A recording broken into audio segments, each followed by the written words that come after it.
ನಮಸ್ಕಾರ. ವಿಕೆ ಡಿಜಿಟಲ್ ನ್ಯೂಸ್ಗೆ ಸ್ವಾಗತ. ಈ ಕ್ಷಣದ ಪ್ರಮುಖ ಸುದ್ದಿಗಳು. ಹೊತ್ತಿ ಉರಿದ ಮಿಲ್ಕ್ ಪಾರ್ಲರ್, ಹೃದಯಾಘಾತಕ್ಕೆ ಬಲಿಯಾದ ನಂದಿನಿ ಬೂತ್ ಮಾಲೀಕ. ವಾಣಿಜ್ಯ ಗ್ರಾಹಕರಿಗೆ ರಿಟೇಲ್ ಬಂಕ್ಗಳಲ್ಲಿ ಸಿಗಲಿದೆ ಡೀಸೆಲ್.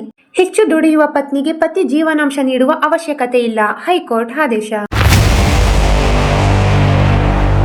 ಎಲ್ಲಾ ವೀಕ್ಷಕರಿಗೆ ನಮಸ್ಕಾರ. ವಿಕೆ ಡಿಜಿಟಲ್ ನ್ಯೂಸ್ಗೆ ಸ್ವಾಗತ. ನಾನು ಸಂಧ್ಯಾ. ಹೊತ್ತಿ ಉರಿದ ಮಿಲ್ಕ್ ಪಾರ್ಲರ್, ಹೃದಯಾಘಾತಕ್ಕೆ ಬಲಿಯಾದ ನಂದಿನಿ ಬೂತ್ ಮಾಲೀಕ. ನಗರದ ಪಶುವೈದ್ಯ ಇಲಾಖೆ ಕಚೇರಿ ಸಮೀಪ ಇರುವ ನಂದಿನಿ ಮಿಲ್ಕ್ ಪಾರ್ಲರ್ನಲ್ಲಿ ಅಗ್ನಿ ಅವಘಡ ಸಂಭವಿಸಿದೆ. ಈ ಆಘಾತದಿಂದ ಮಾಲೀಕ ಅಂಗಡಿ ಮುಂದೆಯೇ ಹೃದಯಾಘಾತದಿಂದ ಸಾವನ್ನಪ್ಪಿದ್ದಾರೆ. ಕಣಜೇನಹಳ್ಳಿ ಗ್ರಾಮದ ವೆಂಕಟೇಶ್, 55 ವಯಸ್ಸು, ಮೃತ ದುರ್ದೈವಿ.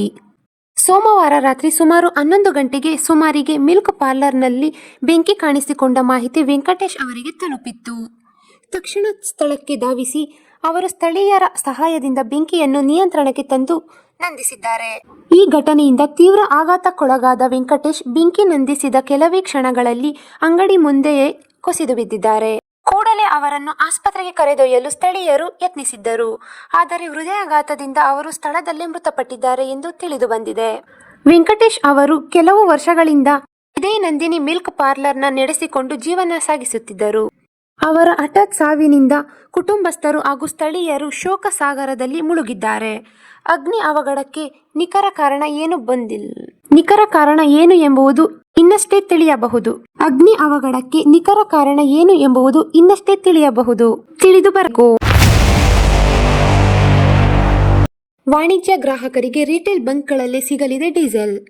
ಇಂಧನ ಪೂರೈಕೆಯ ಪರಿಸ್ಥಿತಿ ಸುಧಾರಿಸುವುದನ್ನು ಗಮನದಲ್ಲಿಟ್ಟುಕೊಂಡು ಜುಲೈ 1 ಬುಧವಾರದಂದು ಜಾರಿಗೆ ಬರುವಂತೆ ವಾಣಿಜ್ಯ ಗ್ರಾಹಕರಿಗೆ ಪೆಟ್ರೋಲ್ ಮತ್ತು ಡೀಸೆಲ್ ಮಾರಾಟದ ಮೇಲಿದ್ದ ತಾತ್ಕಾಲಿಕ ನಿರ್ಬಂಧವನ್ನು ಹಿಂಪಡೆಯಲು ಕೇಂದ್ರ ಸರ್ಕಾರ ನಿರ್ಧರಿಸಿರುವುದು ಕಂಡುಬಂದಿದೆ. ಇನ್ನು ಮುಂದೆ ವಾಣಿಜ್ಯ, ಕೈಗಾರಿಕಾ, ಸಾಮಾನ್ಯ ರಿಟೇಲ್ ಪೆಟ್ರೋಲ್ ಬಂಕ್ಗಳಿಂದಲೇ ನೇರವಾಗಿ ಪೆಟ್ರೋಲ್ ಮತ್ತು ಡೀಸೆಲ್ ಖರೀದಿಸಬಹುದಾಗಿದೆ. ಜೂನ್ 12ರಂದು ವಿಧಿಸಲಾಗಿದ್ದ ಪ್ರತಿ ವಾಹನಕ್ಕೆ ದಿನಕ್ಕೆ ಗರಿಷ್ಠ 200 ಲೀಟರ್ ಡೀಸೆಲ್ ಮಾರಾಟದ ಮಿತಿಯನ್ನು ಈಗ ಸಂಪೂರ್ಣವಾಗಿ ತೆಗೆದುಹಾಕಲಾಗಿದೆ. ಪೆಟ್ರೋಲಿಯಂ ಮತ್ತು ನೈಸರ್ಗಿಕ ಅನಿಲ ಸಚಿವಾಲಯವು ಕಳೆದ ಜೂನ್ 29ರಂದು ಹೊರಡಿಸಿದ ಹೊಸ ಆದೇಶದಲ್ಲಿ ಜೂನ್ 12ರಂದು ಹೇರಲಾಗಿದ್ದ ತುರ್ತು ನಿಗಮಗಳು ಸಾರ್ವಜನಿಕ ಹಿತದೃಷ್ಟಿಯಿಂದ ಇನ್ನು ಮುಂದೆ ಅಗತ್ಯವಿಲ್ಲ ಎಂದು ಸ್ಪಷ್ಟಪಡಿಸಿದೆ. ಪಶ್ಚಿಮ ಏಷ್ಯಾ ಬಿಕ್ಕಟ್ಟಿನಿಂದಾಗಿ ಜಾಗತಿಕವಾಗಿ ಇಂಧನ ಪೂರೈಕೆಯಲ್ಲಿ ವ್ಯತ್ಯಯ ಉಂಟಾಗಿತ್ತು. ಈ ವೇಳೆ ಸಾರ್ವಜನಿಕ ರಿಟೇಲ್ ಬಂಕ್ಗಳಲ್ಲಿನ ಡೀಸೆಲ್ ಬೆಲೆಗಿಂತ ಬಲ್ಕ್ ಆಗಿ ಖರೀದಿಸುವ ಡೀಸೆಲ್ ಬೆಲೆ ಗಣನೀಯವಾಗಿ ಹೆಚ್ಚಾಗಿತ್ತು. ಈ ದೊಡ್ಡ ಬೆಲೆ ವ್ಯತ್ಯಾಸದಿಂದಾಗಿ ದೊಡ್ಡ ಕೈಗಾರಿಕೆಗಳು, ಟ್ರಕ್ಕಿಂಗ್ ಕಂಪನಿಗಳು ಮತ್ತು ಟೆಲಿಕಾಂ ಟವರ್ ಆಪರೇಟರ್ಗಳು ಸಗಟು ಮಾರುಕಟ್ಟೆ ಬಿಟ್ಟು ರಿಟೇಲ್ ಬಂಕ್ಗಳಿಂದಲೇ ಇಂಧನ ಖರೀದಿಸಲು ಮುಗಿಬಿದ್ದಿದ್ದರು. ಇದರಿಂದಾಗಿ ಸ್ಥಳೀಯವಾಗಿ ಇಂಧನ ಕೊರತೆ ಮತ್ತು ಕಾಳಸಂತೆ ತಡೆಯಲು ಸರ್ಕಾರ ಜೂನ್ 12ರಂದು ನಿಯಂತ್ರಣ ಹೇರಿದ್ದನ್ನು ಇಲ್ಲಿ ಸ್ಮರಿಸಬಹುದು. ಗಲ್ಫ್ ರಾಷ್ಟ್ರಗಳಿಂದ ಕಚ್ಚಾ ತೈಲ ಮತ್ತು ಇಂಧನ ಪೂರೈಕೆ ಸಹಜ ಸ್ಥಿತಿಗೆ ಮರಳಿರುವುದರಿಂದ ಹಾಗೂ ಹಾರ್ಮುಜ್ ಜಲಸಂಧಿಯ ಮೂಲಕ ಹಡಗುಗಳ ಸಂಚಾರ ಸುಗಮವಾಗಿರುವುದರಿಂದ ದೇಶೀಯ ಇಂಧನ ಲಭ್ಯತೆ ಉತ್ತಮಗೊಂಡಿದೆ. ಹೀಗಾಗಿ ಸರ್ಕಾರ ಈ ತುರ್ತು ನಿಯಮಗಳನ್ನು ಹಿಂಪಡೆದಿದ್ದು ಜುಲೈ 1ರಿಂದ ಎಂದಿನಂತೆ ಮುಕ್ತ ಮಾರಾಟ ವ್ಯವಸ್ಥೆ ಜಾರಿಗೆ ಬರಲಿದೆ. ಹೆಚ್ಚು ದುಡಿಯುವ ಪತ್ನಿಗೆ ಪತಿ ಜೀವನಾಂಶ ನೀಡುವ ಅವಶ್ಯಕತೆ ಇಲ್ಲ, ಹೈಕೋರ್ಟ್ ಆದೇಶ.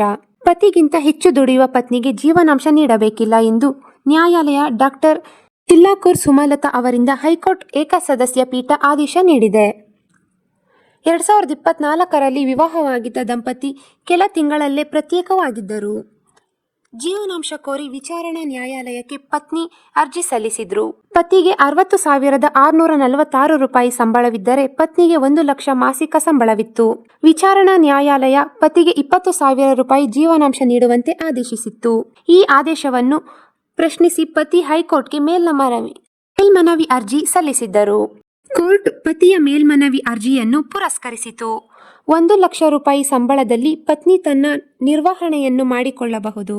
ಪತಿಯ ಸಂಬಳವೇ ಪತ್ನಿಗಿಂತ ಕಡಿಮೆ ಇದ್ದಾಗ ಪತಿ ಜೀವನಾಂಶ ನೀಡಲು ಬಾಧ್ಯಸ್ಥನಲ್ಲ ಎಂದು ಹೈಕೋರ್ಟ್ ತಿಳಿಸಿತು. ಅದಲ್ಲದೆ ಪತ್ನಿಗೆ ಮಕ್ಕಳು ಅಥವಾ ಇತರ ಬಾಧ್ಯತೆಗಳಿಲ್ಲದಿರುವುದನ್ನು ಗಣನೆಗೆ ತೆಗೆದುಕೊಂಡು ಜೀವನಾಂಶ ನೀಡುವಂತೆ ಸೂಚಿಸಿದ್ದ ವಿಚಾರಣಾ ನ್ಯಾಯಾಲಯದ ಆದೇಶವನ್ನು ಹೈಕೋರ್ಟ್ ರದ್ದುಪಡಿಸಿತು. ಇದು ಈವರೆಗಿನ ಸುದ್ದಿಗಳು. ಮತ್ತಷ್ಟು ಸುದ್ದಿಗಳಿಗಾಗಿ ನೋಡ್ತಾ ಇರಿ ವಿಕೆ ಡಿಜಿಟಲ್ ನ್ಯೂಸ್.